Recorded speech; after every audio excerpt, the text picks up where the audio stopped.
Bonjour, bonsoir, chers amis internet. Ça dépend de l'ère. Bisikana so bozwami partout dans le monde. La chaîne Nabino Bomisanami Kolanda, Papa Mandosi TV. Ma émission Nabino Bosepela Kamingi Kolanda. Lelo sujet na biso ya lelo na yeli bino eza concernant bafi ya make-up. Bana basi oyo bamonaka soki atie make-up te. Donc journée na ye ekobonga te. Ba mama bozo kosama. Moi, s'il faut que ça la naturel. Moi, si esenga air moko il faut ça la naturel. Que ça la naturel eza bien. Moi, si ko kanisa te pona mobali alula ona nzela, to pona mobali abala il faut tiaka make-up kosami. Make-up balobi tout excès nuit. Ba mama balobi tout excès nuit. Wana eza na lolenge ya lopoto elobi. Tout excès nuit. Pourquoi na lobi tout excès nuit? Nakala ezalaki poyo mwasi ozala ongenga poyo mwasi obrile na miso ya mibali po mibali batia oka il faut tia choko. Il faut tia choko na elongi. Lelo choko ememeli biso résultat nango. Ezala mama mukolo ezala jeune fille ba tampo ebetie na elongi. Na place o lukata o traité na ba tampo wana yo moni solution ya malamu il faut zwa pona ko bomba ba tampo wana eza make-up. Okosami. Make-up eza eloko moko ya kosala excès que heure nyonso chaque jour faut tiango non. Make-up dans normalité de choses okoyi kosala ngo soki oza na manifestation moko boye oza na fête ya mariage fête ya anniversaire okoki kotia make-up na elongi. Mais oyo ya bino bafille na biso na bamama na biso ekomi excès soki otie make-up te okobima te.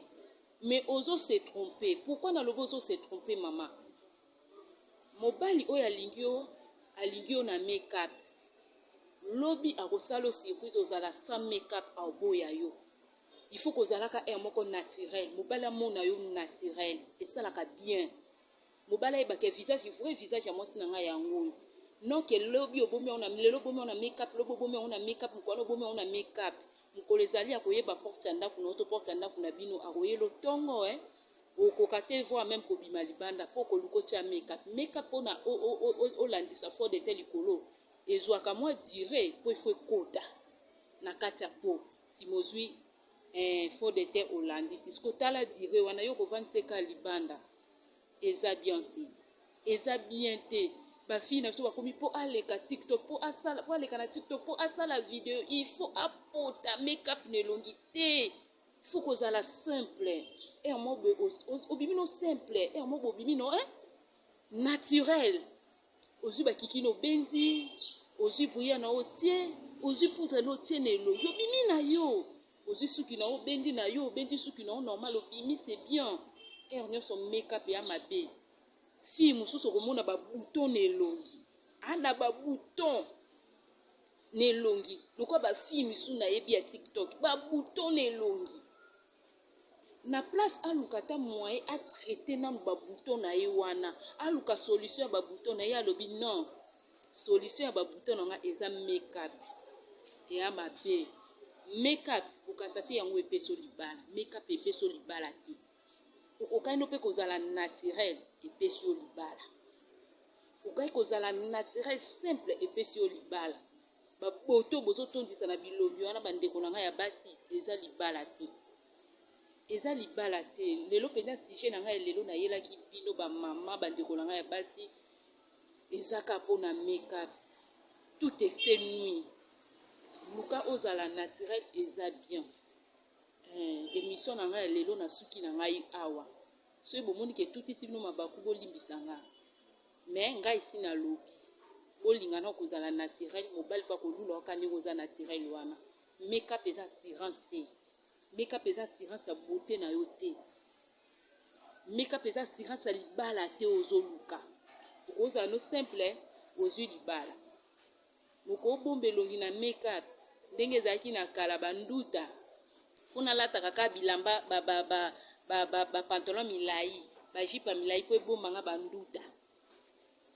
Milobi nango bakanga bango ke bazaka na banduta. Ndenge pe bino ba fille ya make-up bakokanga bino lobi. Bako surprendre bino. Donc surprise moko inattendue bo s'attendaki nango te. mekutani na bino azala nde boye baboyi yo mpo balingaki yo na bota make-up. Alors soko bomoni ke tutisi bino mabaku émission na ngai lelo bolimbisa nga na bande su pour la deuxième fois bolimbisa ngai mais eza juste conseil na memeli bino bandeko na ngai ya basi. Napesi mbote na vie na nga Papa Mandosi TV, napesi mbote na les grands journalistes mutu aza na top mikolo. Dieu merci Badinga bambote no yango bambote ebele na bana tout vient de Dieu nyonso bambote ebele pa vie na nga Alexis, napesi mbote ebele epai ya vie na nga obunga bwendeni ya maître Christian bambote no ebele na kobunga otata atande na kobunga te bambote ebele. Napesi mbote na bafani na nga nyonso balingaka Frida Toncel bambote na bino yango bafani na nga na poto bambote na bino yango mpona émission na biso ya lelo na suki awa bai Mimi awasa bloko la tata ba chao lo tue bida ebi muto soutenir ngaka na Congo era ya jusqu'à présent muto soutenir ngaka ya papa eko papa ya blolege ya yo ana mi ya soutenir biso nga doubler na changer section 2 ou EPA2 section 2 pour tout ba tableau bien to ba muto soutenir ngaka ya pe. Ya n'a pas soutenu yo. Ya n'a pas soutenu yo.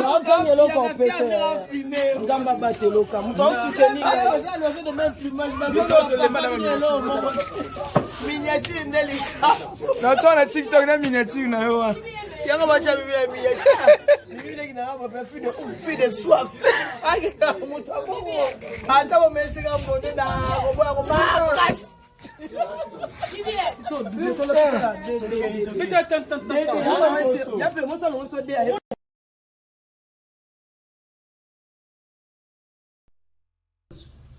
Tango yo ya basala yango bongo po ba blesser yo te.